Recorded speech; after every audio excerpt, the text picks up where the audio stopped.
Hello বন্ধুরা, এই দেখেন পশ্চিমবঙ্গে শুভেন্দু অধিকারী খেলা শুরু করে দিয়েছে। এই মেয়েগুলো কি বলছে দেখেন। গরু যদি না বিক্রি হয় আমাদের স্বামীরা সুইসাইড করবে বলছে, তাহলে আমাদের এর দায় কে নেবে? আমার বাচ্চা তো অনাথ হবে, আমি অনাথ হয়ে যাব। আমার দায় সংসারের দায় কি শুভেন্দু অধিকারী এসে নিয়ে যাবে? তাহলে আমরা কি করবো? গরু কুরবানির কথা চালু করে দিন, আমরা শান্তশিষ্টভাবে বাঁচতে চাই। ভুসির দোকানে তো 50,000 টাকা পায়, কিন্তু আমরা কিভাবে দেবো? কোনোভাবে বছর পরে মাকেও কাটা হোক, ঠিকই তো বলছে। গোমাতা তো মা। 14 বছর পরে মাকে কাটা হবে, গরুকে কাটা হবে, মাকেও কাটা হোক। 14 বছর হয়ে গেলে 14 বছর পরে মা এ নয়, কি ও মেয়ে কি রকম? 14 বছর পরে মা নয়, তার আগে মা। তাহলে মা গেলেও কেটে দু 14 বছর বাদে, 14 বছরের জন্য বাচ্চা জন্ম দেবো, তারপর আমাদেরকে 14 বছর বাদে কেটে দেবো।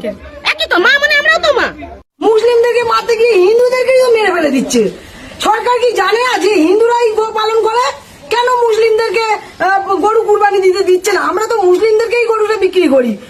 আমরা সবাই দেখতেছি যে পশ্চিমবঙ্গে গরু কাটতে দিবে না। আমাদের ঈদ আসছে, একটা বকরা ঈদ আসছে, তো বকরা ঈদে গরু কাটতে দিবে না, তাই গরু কাটা বন্ধ করে দিছে। এখন তো দেখা যাচ্ছে যে ঠিক আছে, আমরা মুসলিমরা গরু কাটবো না, কিন্তু এখন দেখা যাচ্ছে যে নিজের পায়ে নিজেই কোরআন মারি দিছে, ঠিক না? দেখেন, পরের জন্য কুয়া করতে গিয়ে নিজেরাই কুয়াতে পড়ে গেল। বিষয়টা কেমন দেখা যাচ্ছে না? এটা কেমন হয়ে গেল?